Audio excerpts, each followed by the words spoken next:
Welcome to True Crime Garage. Wherever you are, whatever you are doing, thanks for listening. I'm your host, Nick, and with me, as always, is a man that, just like Jonathan Lawrence, he too once was beat up by an old man. He is the captain. Yeah, put him in a body bag, Johnny.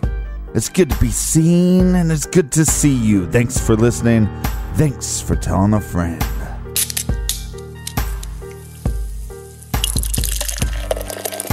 Today we are drinking Fat Julian by the great people at Actual Brewing Company, Garage Grade 4.5 bottle caps out of 5. And according to the good people at Actual Brewing, Fat Julian is a bitter, sweet imperial stout that is reminiscent of a leathery elephant dipped in dark chocolate. A big flavor, big flavor, so big that it barely fits in your mouth. And this beer was brought to us by all of you with a special thank you to Justin in Bakersville, North Carolina. And a big shout out to Lindsay in Milwaukee, Wisconsin. And a long distance cheers to Carol Ann all the way on the east coast of Ireland. And a big we like you jib to Neil in Winnipeg. A hello and thank you to Kimberly in Surprise, Arizona. And last but not least, a cheers mates to Mark in Conventi, UK. So whether you're from the UK or from Arizona, wherever you are, if you want to help us fill up the fridge for next week's show, go to truecrimegarage.com, click on the donate button. All right, gather around, grab a chair, grab a beer, let's talk some true crime.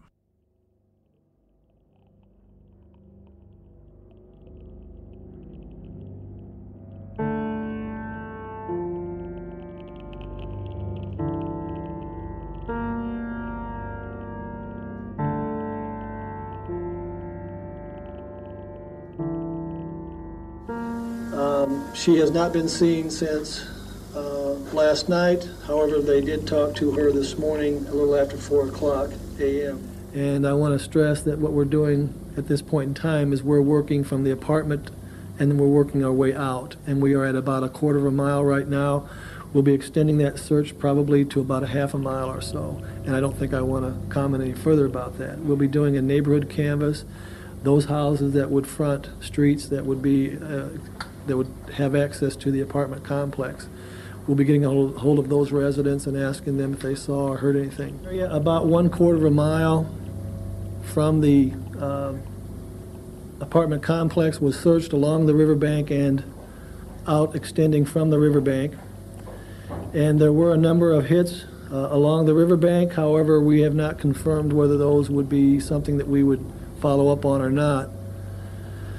We are back at the riverbank with the canines, and we are going to check to see if there is additional hits along the river.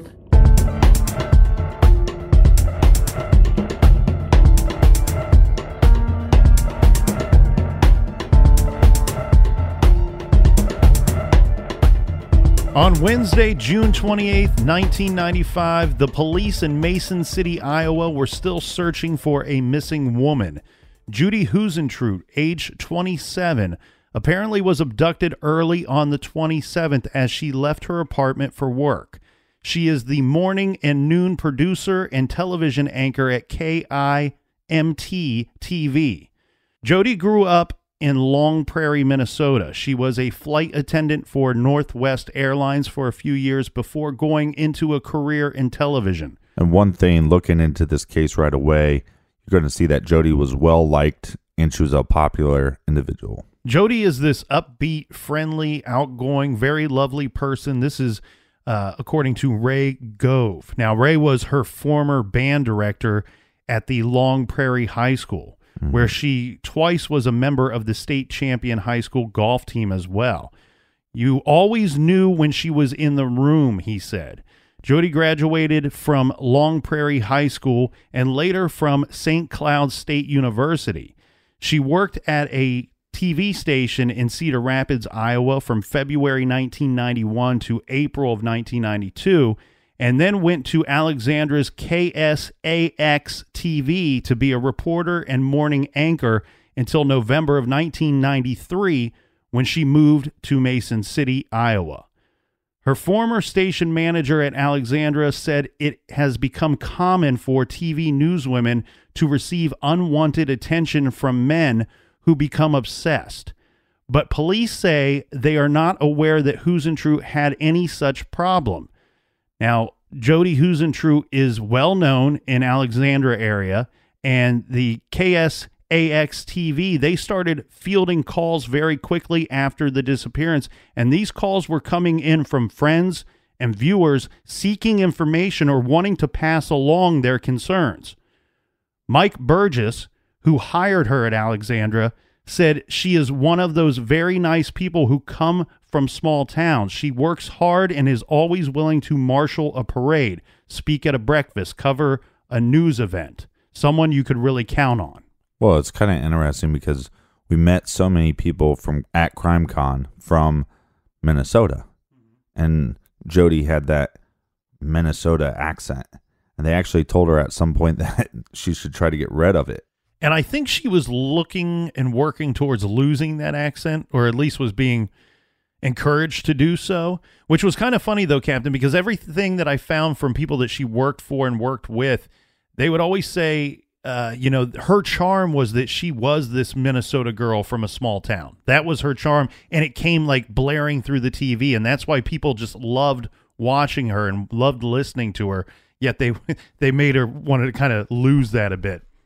Anyway, regarding the television officials becoming increasingly concerned about unwanted attention that some of the women in TV news were getting, according to her former boss, Mike, he stated that from what he saw usually was not what he would call stalking. It was typically men would get some kind of fixation on a reporter or anchor who was coming into their house every day through the television.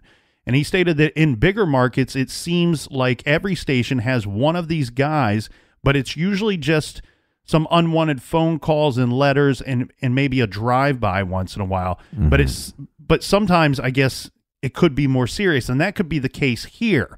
Now, according to the Mason City Police Captain, Mike Harvelson, he states that they considered this to be an abduction, a possible abduction right away. Now, he was heading up this investigation, and he admitted that from the get-go that we really don't have any other possible theories about what happened, and we don't like what we found at the crime scene. So we have a bunch of good information here, Captain. So let's start with the timeline of her disappearance and the investigations, shall we?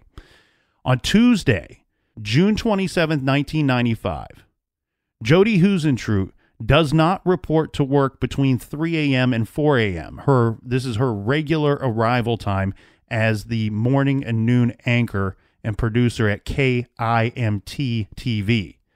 Okay, so let's pour through this first, just so everyone has a good understanding.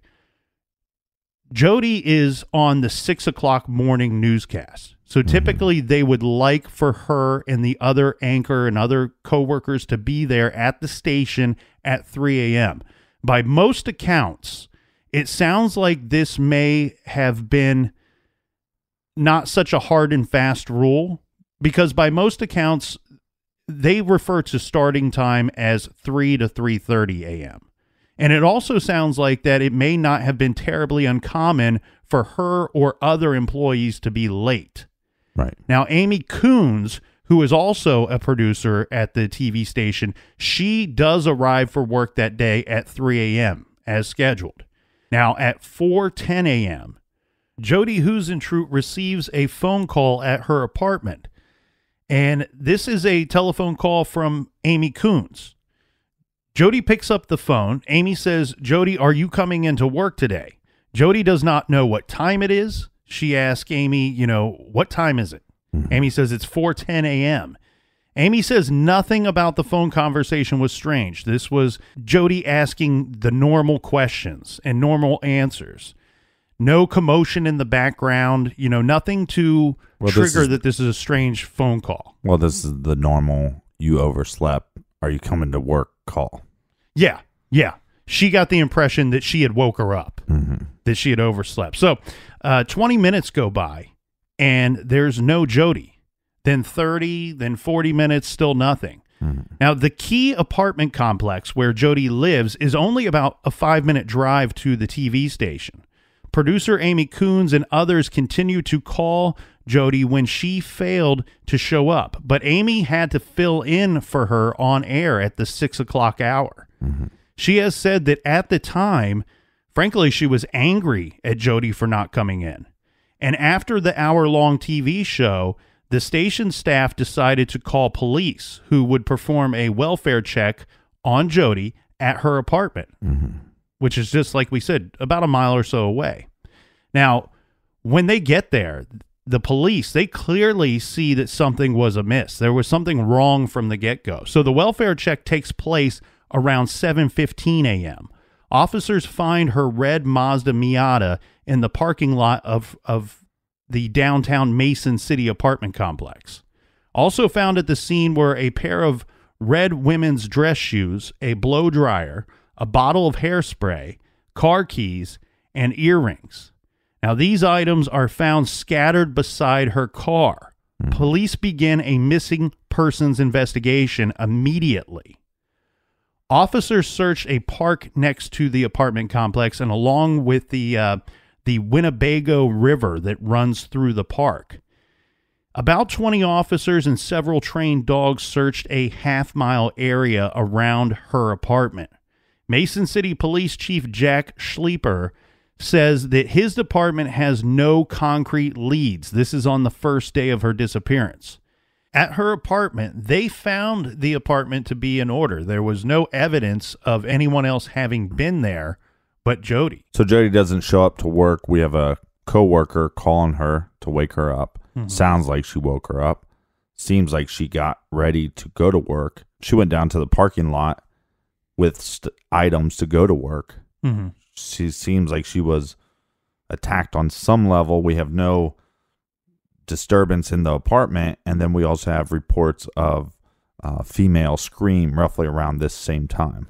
Yeah, some of the neighbors in the apartment complex would later tell police that they had heard a scream or screams around 4:30 a.m., but unfortunately, nobody called police when they heard that. They didn't report this until they were later asked, did you hear anything strange, see anything strange? Now, the following day, on Wednesday, June 28th, agents from the Iowa Division of Criminal Investigation and the Federal Bureau of Investigation joined local officials in the search. Schleeper says that he suspects foul play, but says that there are a few clues that have been discovered. On the 29th of June, this is just 2 days into the investigation, the police chief says investigators have interviewed more than 100 people, but no one is considered a suspect at this time. And also on this day, a prayer service is held for Jodi at the Mason City Church. I think they should just always make the statement that at this time, everybody's a suspect. Yeah, you're right. I think, keep people on their toes.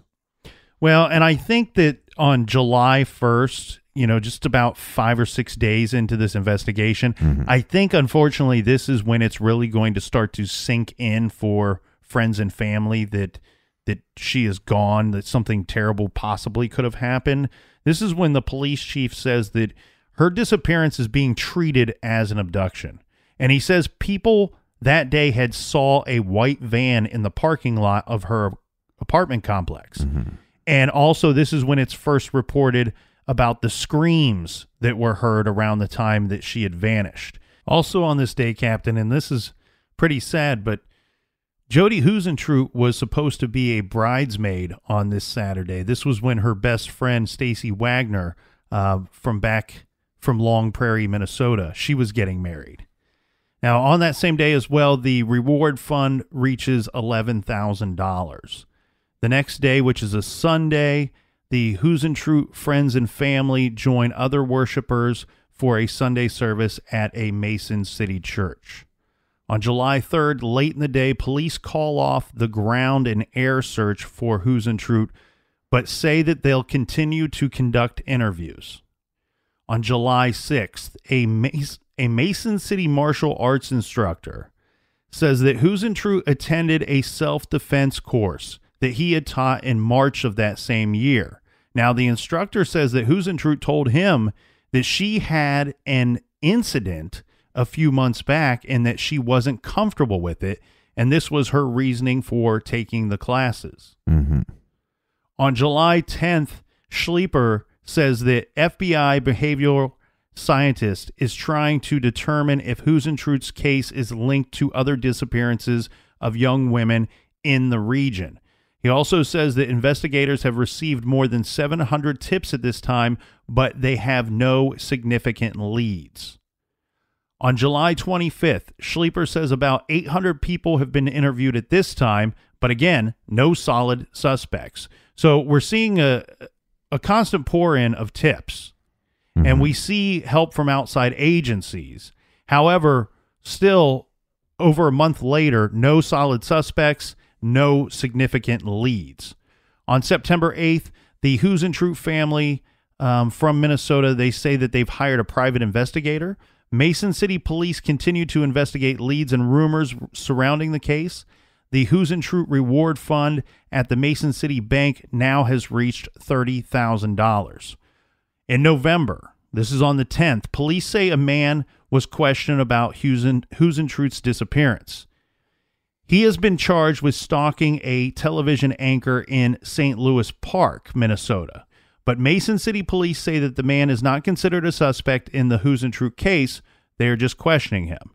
This is Charles Allen Davison. His name hasn't ever come up again in the investigation as far as I could find in newspaper articles. So I have to assume that they took a look at him and there was either nothing there or he was cleared, but there's no public statement that this man was cleared. On November 13th, members of the Huisentruit family say that they flew to California and taped a session with 3 psychics for the television show Psychic Detectives. The psychics said that Huisentruit's kidnapper was someone who saw her on TV and had become obsessed with her. Family members say 3 private investigators have found nothing to identify their suspect. Right, so they go to these psychics. Well, they were probably offered to go out there, and you know how it is. And we do take a little bit of flack on this, Captain, as you know, that we'll get some flack from people that go, why did you mention psychics? We also get flack for why do you mention lie detector test or polygraph tests? The reason being is they're part of the story, okay? And we have a victim's family that when you're talking about almost half a year later, they start grasping at straws. Right. And when you get a phone call that says, hey, would you come out to California, tell us your story or tell us what you know about the story. We have these people here. They could be total frauds. You know that when you deal with psychics, they could be total frauds. Well, you know that dealing with anybody. That's true.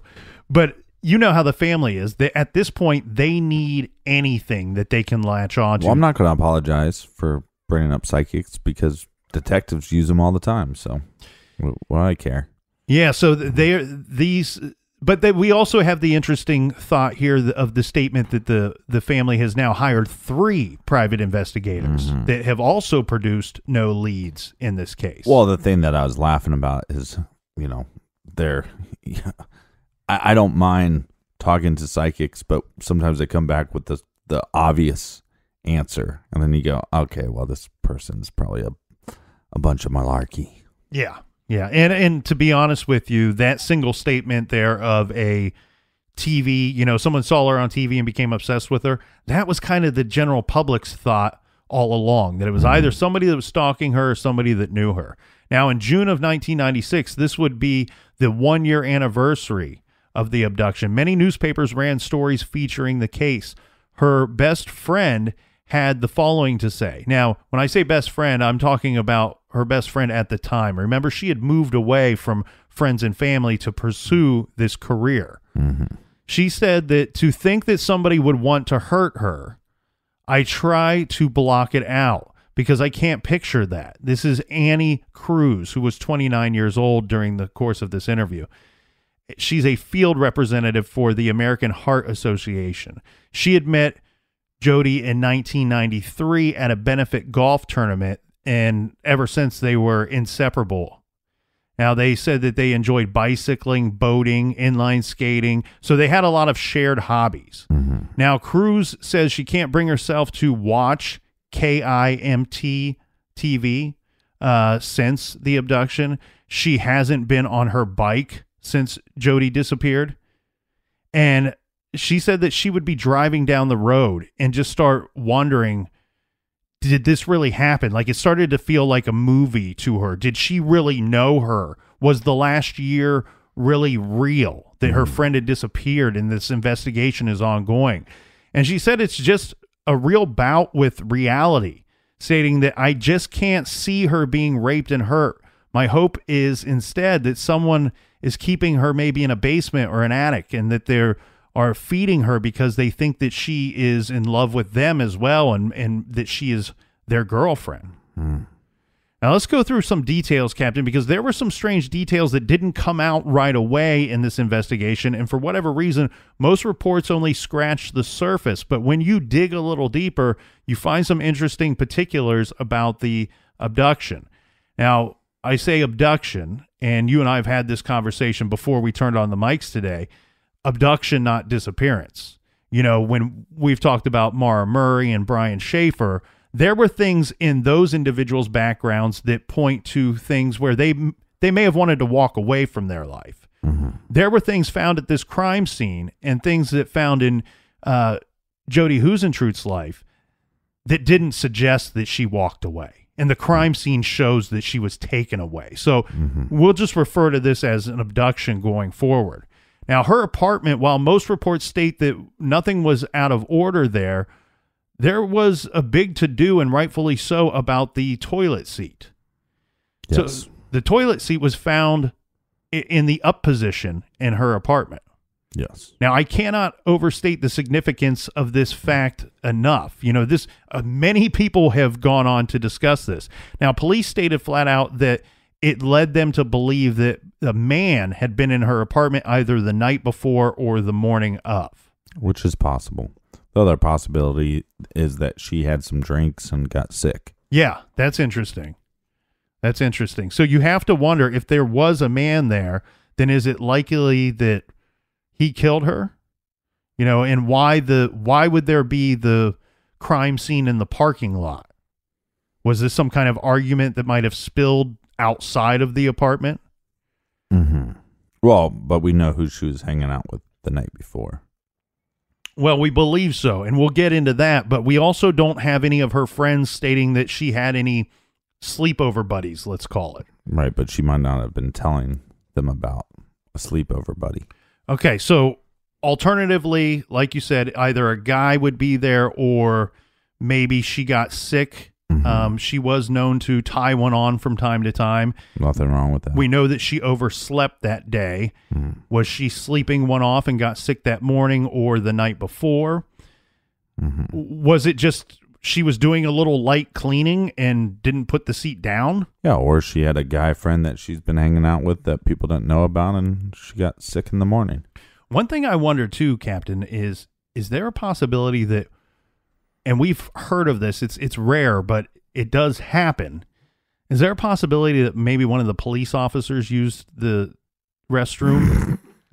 I want to put it past them. Left the seat up and failed to fess up. And then this is just... Hey, Cliff, hold on. I got to take a leak. And this is just some kind of, red herring that there's nothing to do with anything here. Yeah. But there's also some beers found in her apartment as well that weren't consistent with beers that she normally would drink. Yeah, and I find this to be a little more of a valuable clue, and I think it puts more weight to the toilet seat situation. Like you said, she was known to drink a specific kind of beer, and I don't have it in my notes, but if memory serves me right, it was either Coors or Coors Light. That was her preferred beer of beers. Beer of choice. And there were some Bud Light 16-ounce cans that were also found in her apartment that had been consumed. So there's some thought there that she could have went to a party or something and they had leftover beers and she just took those instead of taking Coors. I mean, just because I like to drink Guinness, but not every time you come over do you see Guinness in my refrigerator. Yeah, I know types that drink the same beer all the time. Whenever they're drinking, they have the same beer. You and I, obviously, very different than that. A lot of our listeners, very different than that.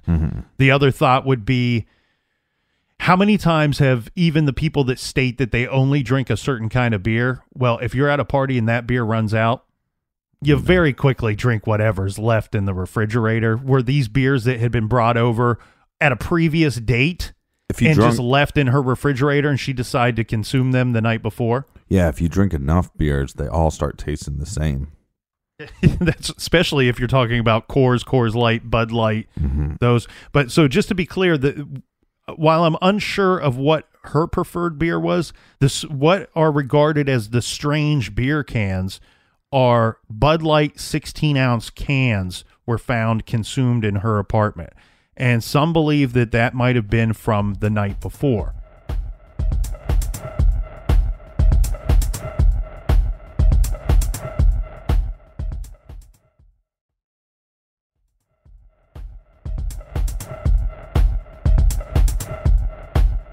Cheers to you, Captain. Cheers to everybody out there. I want to give a cheers to all of our Stitcher listeners as well. Yeah, for all of our old episodes, they're available for free on the Stitcher app, and also our show Off the Record, which I think episode number 3 was released yesterday, and that's only on Stitcher Premium. So check out stitcherpremium.com/truecrimegarage.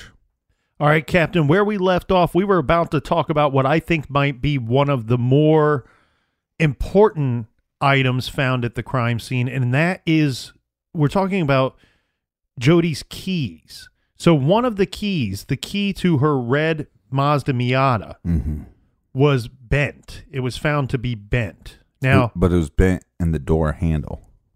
Okay, so I have a few different reports of that, and I think you're right there. That seems to be what is reported most often, that the key was found bent and still in the lock. You know, somebody was in the process of unlocking the door or had unlocked the door, opened the door, and the key was bent.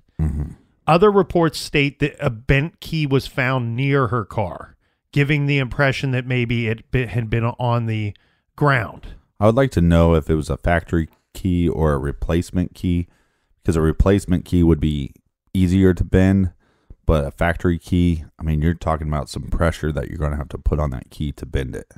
Well, so I want to give a little background on the car and her apartment before we go too far into what this could mean.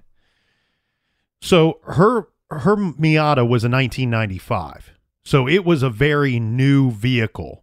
And in fact, she had purchased it shortly before her abduction. Now, I don't have an exact date on that. I believe that it was months before her abduction. So that would lead me to believe that it's more of a factory key that came with the vehicle itself. Yeah. One thing that's been highly speculated, and I think it should be, is that the vehicle had keyless entry.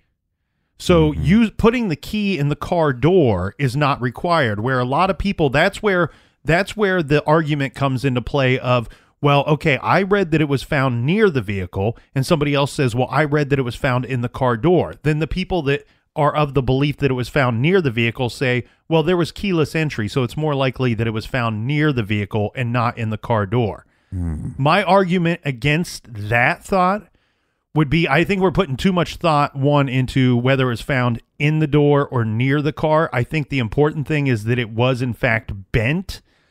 Some people have suggested that the key was very thin and would have bent just by falling to the ground. I disagree with that a million times over. Right. I had an 89 Mazda, and while it was not the same vehicle, not the same set of keys, I didn't find those keys to be frail at all, and I dropped them several times, and none of them were ever bent. And like I said, it was an older vehicle. There was more opportunity for this key to be bent. The other thing that I think is interesting here, though, Captain, is we are talking about a young woman that was woke up by a coworker. This is an oh shit moment for her. She picks up the phone. Are you coming to work today? What time is it? That's an oh shit moment when the first response is, what time is it? Right. And you find out that it's 4:10, that you are already more than an hour late for work. And I believe this, there is some speculation. Could that have been somebody else on the phones? Could somebody else at Jodi's apartment have answered that phone that day? I don't think that's likely, because she says, well, I'll be there in 20 minutes. Well, and she has a very distinct voice as well. Yes. Thank you for pointing that out. But here's the thing, Captain. what I'm thinking about is, have you ever been running late for somewhere important? This would be an important place for her. She loved her career. She wanted to advance her career, not only with this station, but to get into bigger markets. Have you ever been running late for somewhere and you realize you're rushing and you're panicking, and in the course of that, you're doing things that don't make sense, and you're actually causing yourself to be increasingly more late? Mm-hmm. I've never been invited somewhere important. Well, what I mean is there a chance that this car was relatively new to her? Mm-hmm. It had keyless entry. Maybe the vehicle she had before, she did not have keyless entry. Mm-hmm. And in the midst of being running late to this important job of hers, she just hurried out to the car and came what was natural and stuck the key in the car door, even though that it had keyless entry. Well, what I'd like to know is, was there batteries in the remote?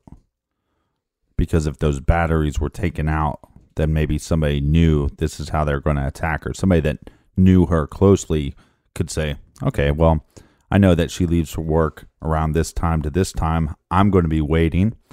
I'm going to take the batteries out of her remote when those don't work, right? And buy you some more time to get her before she gets in the car.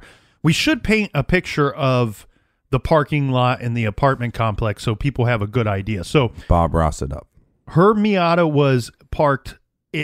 I've read several different statements that it was parked only about 7 to 10 or 12 to 15 steps from the apartment complex door. So regardless of who you want to believe there, it's still a very short distance from the apartment complex door. Right. Now, her apartment was on the second floor, and it's one of those apartments where you would walk in and there's a big shared hallway, and everybody that lives in that building would access the door to their apartment from that hallway. Yeah. Hers is on the second floor. The stairs to get downstairs is inside that shared hallway. So she would come out of her apartment door, walk down the steps, and then still be in the hallway and exit the door there before walking the 7 to 15 steps to get to her car. So, what does that mean? That means that if she was attacked by somebody that was outside waiting for her, they have a very short, very brief time period to see her, react, attack, and then successfully abduct her from that spot. Yeah, and the other thing here is that she was running late. So if somebody was waiting for her on a regular time, they were waiting longer in anticipation of her coming out. Yeah, and that's wild too, because like you said, this person would have waited a considerable amount of time more waiting on her. Mm-hmm. And the whole time you're waiting, you're adding to the risk level that you are taking to perform this abduction. You're talking about somebody that would be waiting an additional 70 to 100 minutes for Jodi to come out. Well, when they say it was a white van, I always wondered, could that have been a news van? Because, you know, one of the angles of this case is that she worked in a pretty cutthroat industry. People were trying to get ahead. I mean, we've all seen Anchorman, so we know the battles that happened. Yeah. Before we get into the van, though, Captain, I want to kind of go through some of the things that were found at the crime scene as well. So we have, like we mentioned before, there were several items that she was going to take to work with her. And the captain has pointed out that these were items that her friends and colleagues had said that she would always carry to work. These were not items, you know, these were found scattered in the parking lot.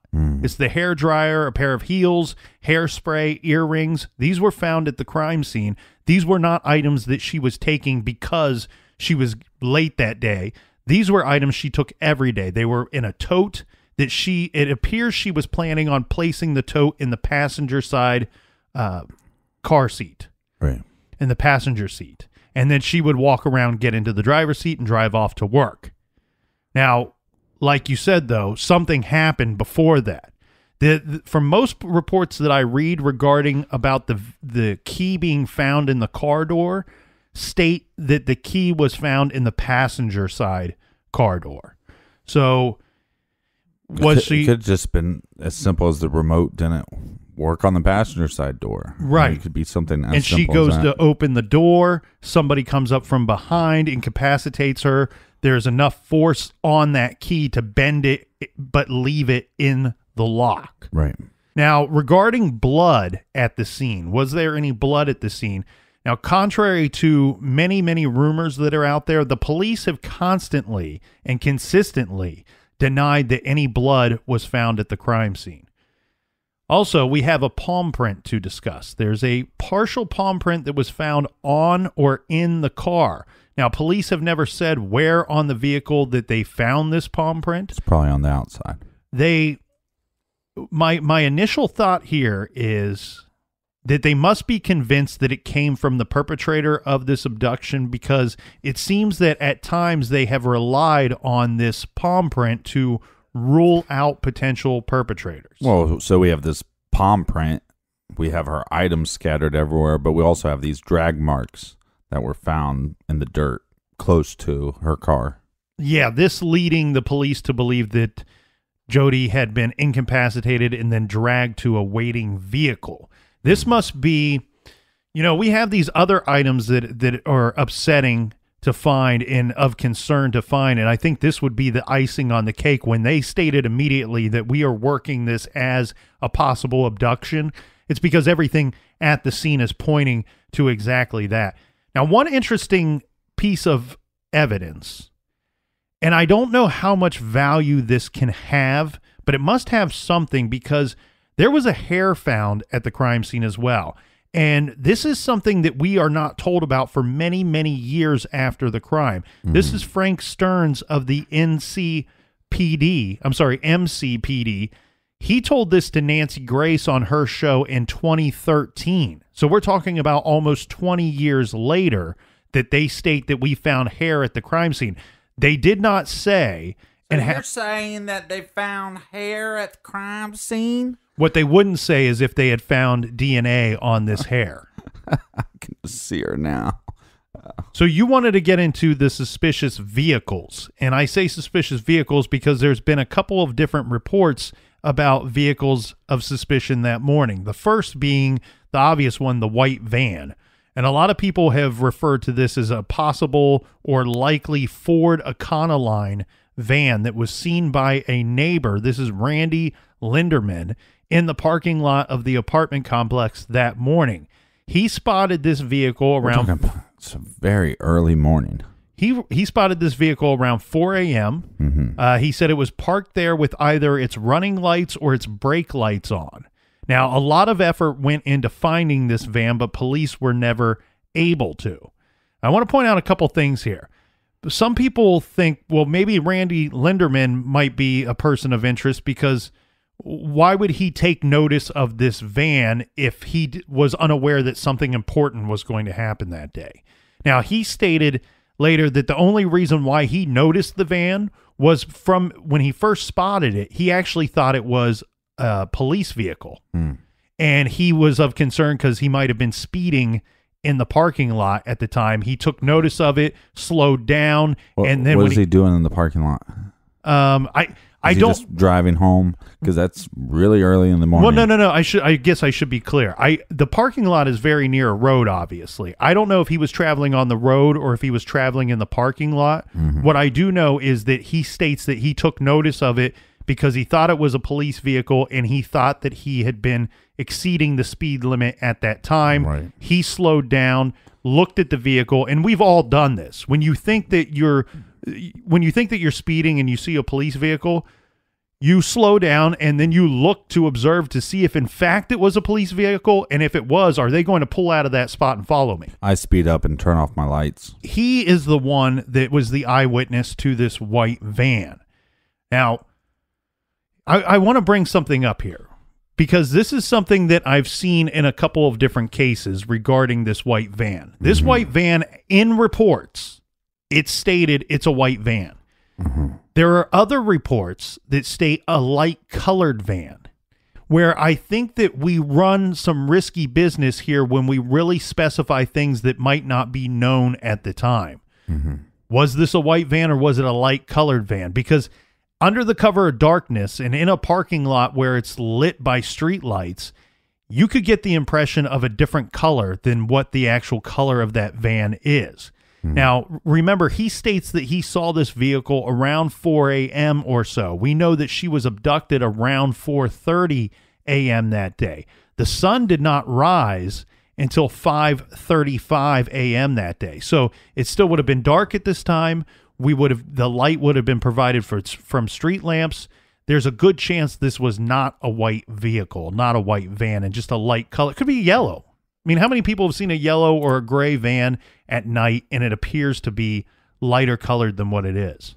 Yeah, it's also interesting to me because, yes, we have a lot of things now. We'll have restaurants, we'll have fast food chains, we'll have grocery stores that are open 24/7. That wasn't very common in 1995. So you're talking about a time period between 4 and 4:30 a.m. where you're talking about a very small percentage of people that are even going to be awake. Right. And then as far as suspicious vehicles go, we also have that incident that Jodi had reported in the past, that took place just a few months before her abduction, that her family said had scared her enough to the point where she even reported it to the Mason City police. This took place when she was rollerblading one day. She says that she believes she was closely followed by a black pickup truck with dark windows. Her family says that she was so upset enough to run into a house and ask to use the phone. She called her mom very upset and reported it to the MCPD. Police escorted her to and from work a few times after the incident. Yeah, this is where it gets weird for me because there is rumors that she talked about threats, that she felt threatened, that she was concerned about this. She was concerned that somebody would try to attack her or abduct her. And then there's rumors that she wasn't that concerned. But if you're calling the police and they're escorting you to and from work, it seems like you're taking that part pretty serious. My guess is that this is something that she often found herself in conversation regarding. And depending on her mood, one might get a different thought of her opinion of what was going on.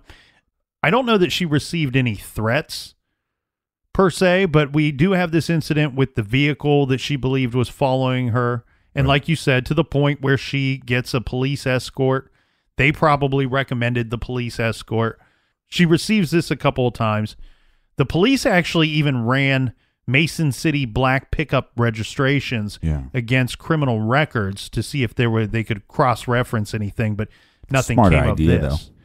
Yeah, but again, and I think you're more right than some of these other thoughts and opinions, because not only did she get that police escort, but she also took a few self-defense classes, according to the instructor there. Right. Also, her colleague, Amy Coons, this was the woman that called her because she was late that morning and filled in for her because she didn't arrive.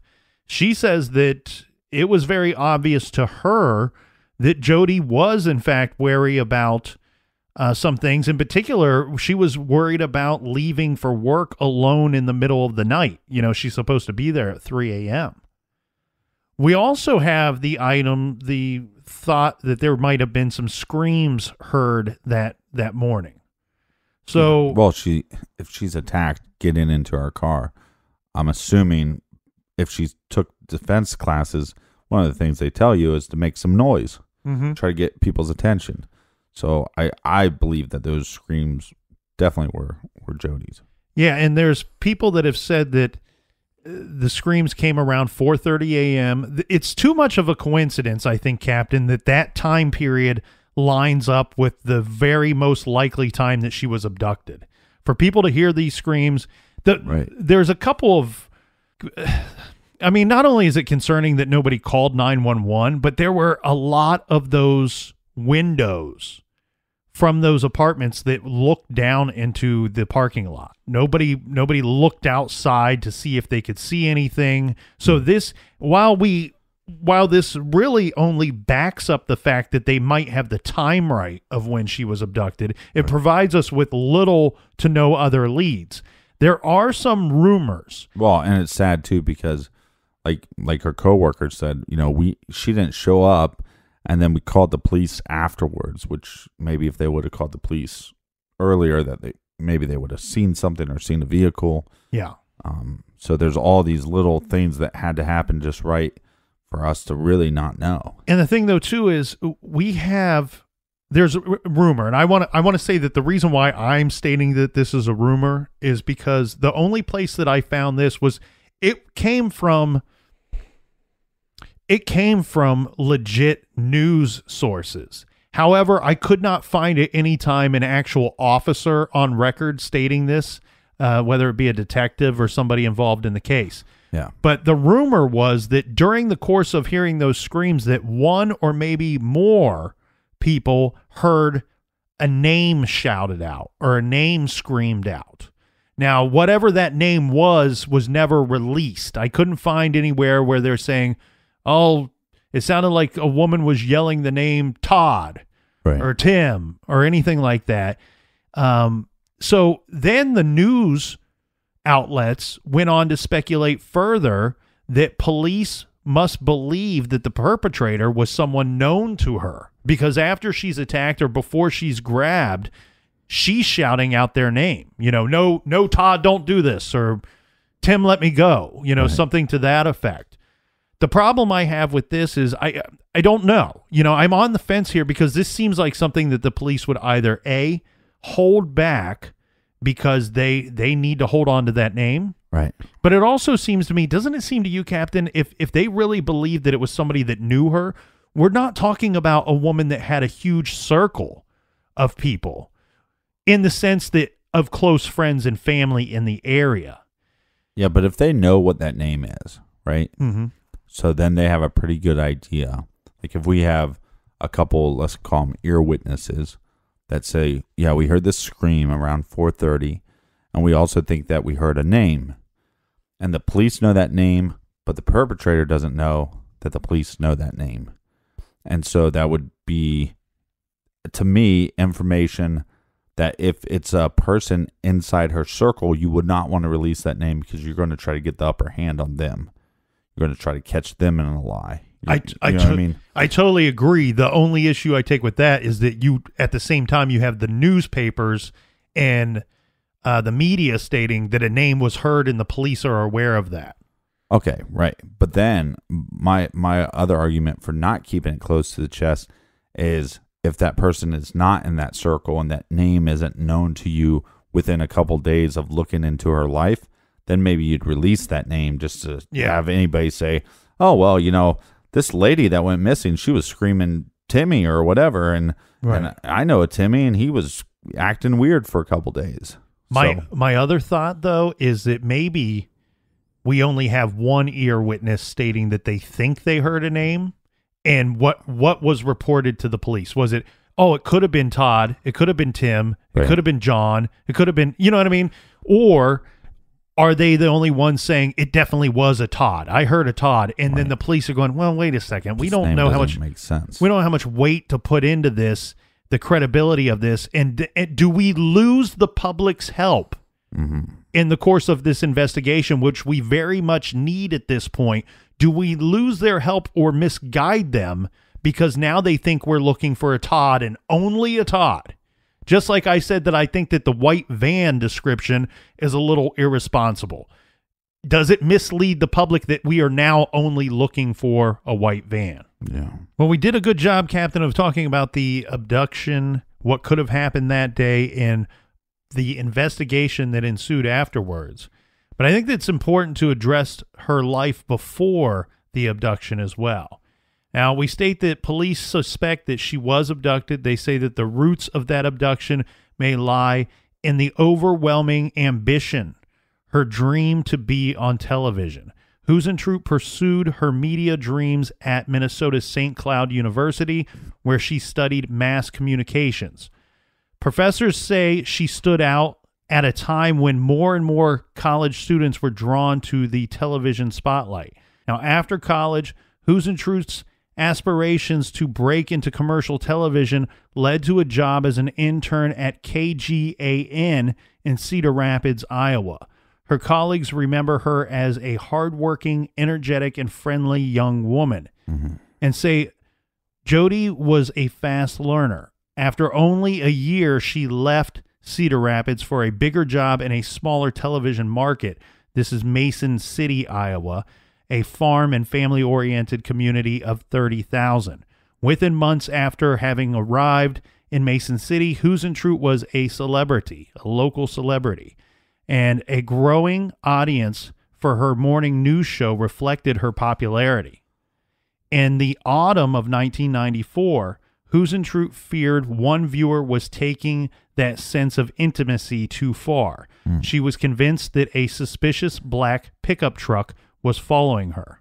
Now, a little more on this was that friends had stated that, I believe this was her sister, I apologize, stated that Jodi had got very, very nervous and was even crying and eventually called her mom on the phone. And her mother was telling her, you need to take more precautions. So she was nervous enough, as we had said, to file a police report. The police helped her out, thank God, during this tough time for her. They say there was no further problems. Now, on her 27th birthday, this was on June 5th. Now, this situation didn't take place on her 27th birthday, but her 27th birthday would have been about 3 weeks and a day before she was abducted. Jodi's friend and one-time neighbor, this is John Van Sice, he threw a surprise birthday party for her. This is at a bar, and invited were Jodi's friends and co-workers. There will be a lot of suspicion surrounding this man later, but I wanted to make sure that we brought up things that were going on in her life leading up to the abduction. Many people out there have long suspected that John Van Sice was having abducted her and killing Jodi. Now, some believe John was infatuated with her. John in 1995 was about 20 years older than Jodi. Now, they met when he lived at the Key apartment complex in 1994. Reportedly, the two of them spent a lot of time together. They had similar hobbies. They would golf, and he had a boat. Yes. And John described his relationship with her as friends and as a father-daughter type relationship. And as you had said, they shared several of the same hobbies.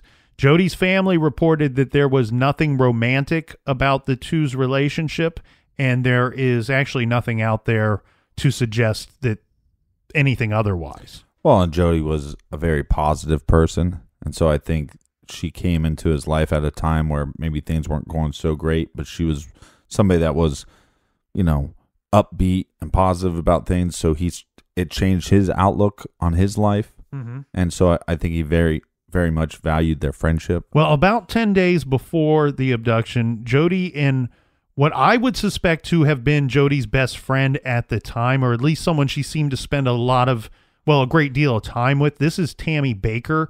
The two were fast friends sharing the same interest. They were roughly the same age. According to Tammy, Jodi and her spent much of the weekend together. So this is the weekend 10 days before her abduction. Now, the following weekend, let's go to Friday, June 23rd, 1995, the weekend before Jodi was abducted. Jodi, with her good friend Tammy Baker, they go and they spend a day on the lake water skiing with Jodi's friend, John Van Sice, who we had mentioned earlier, and his son, Trenton Van Sice. Now, after a full day, the ladies stayed the night in an apartment in Iowa City, I'm sorry. This is Trenton's apartment. So John Van Sice's son, this is his apartment. Right. And as you had mentioned, when they were out on the water, they spent that day on John's boat.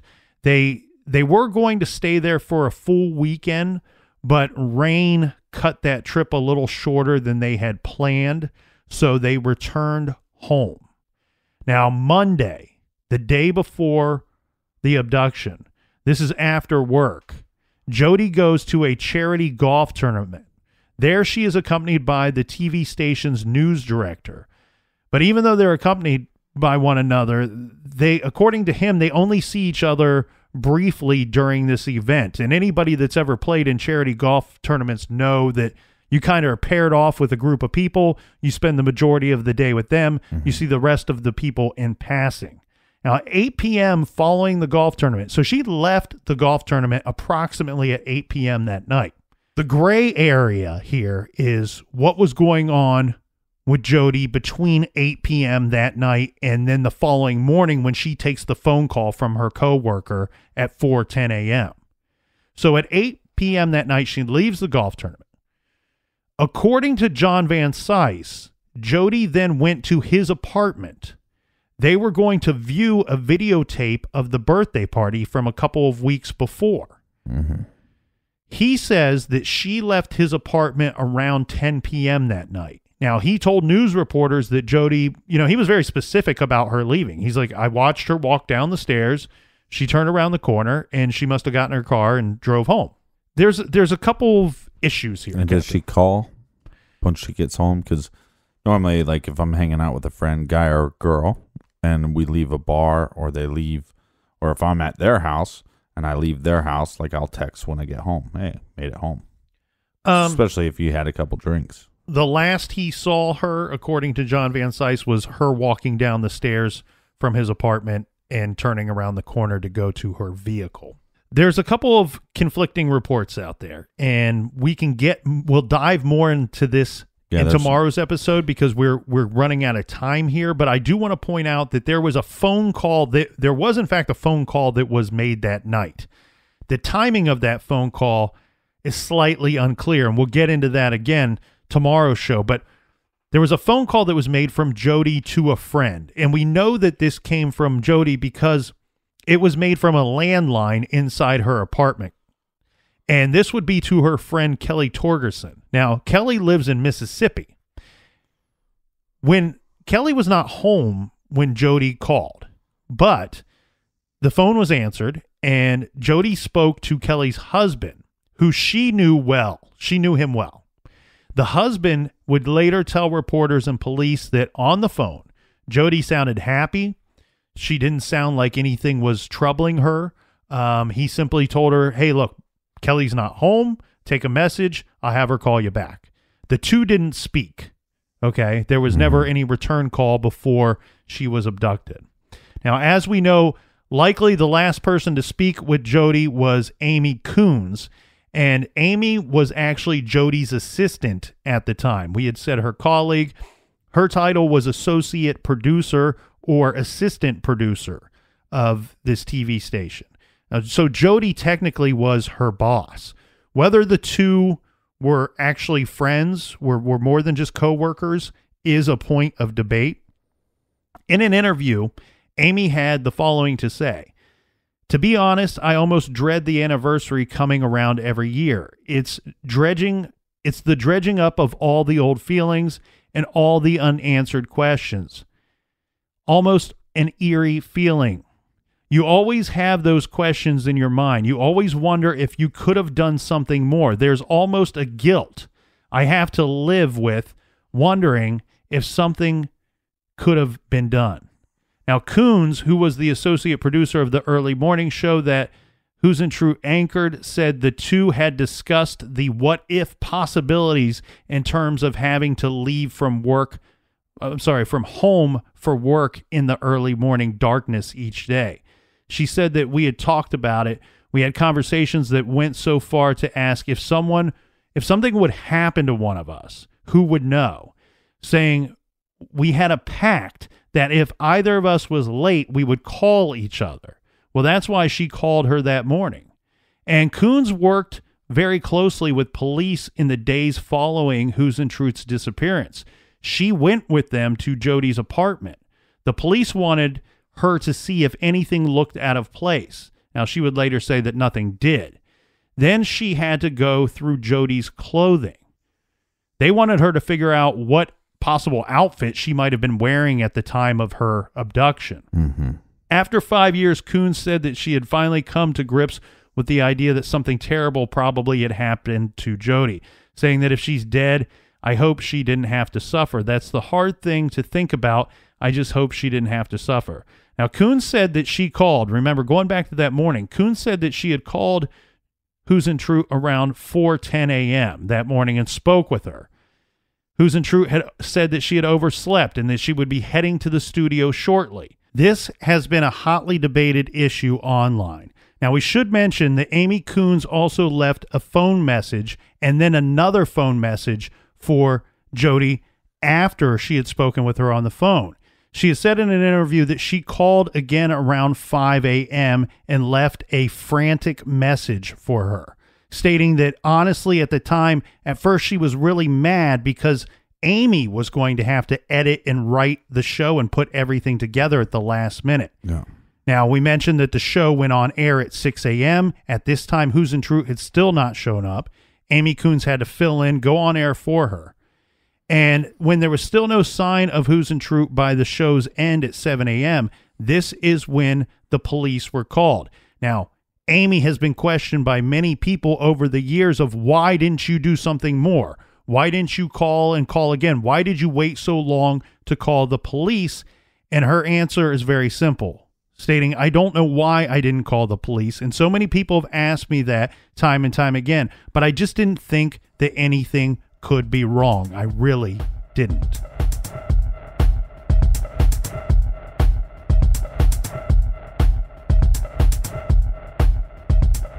A lot more to get into tomorrow, but in the meantime, check out our store page. We got a limited edition shirt that we made. It's Girls Don't Like Boys, Girls Like True Crime Garage, and Murder Documentaries. So check out, it's a tank top and a t-shirt. Until next time, be good, be kind, and don't litter.